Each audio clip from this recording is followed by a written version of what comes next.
Amakosi latest and breaking news. According to Sokazela, Chiefs fined by PSL after pleading guilty for crowd misbehavior in their recent match against CS Galaxy.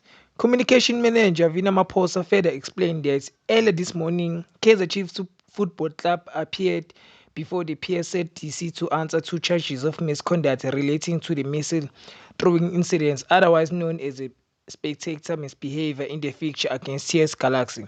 Effectively, they were directed to pay 70,000 together with the cost of sitting, which would be administratively completed by the league and added on to the 7,000 rand fine.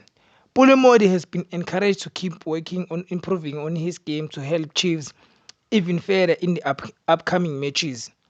Coach Ntseki responds to pros to Hugo Pro's comments. We can't question him because we don't know what he's looking for in a player because he's never given us a template to say if you want to be a national team, these are the requirements. Thanks for tuning in. Don't forget to like and subscribe to our channel. Bye.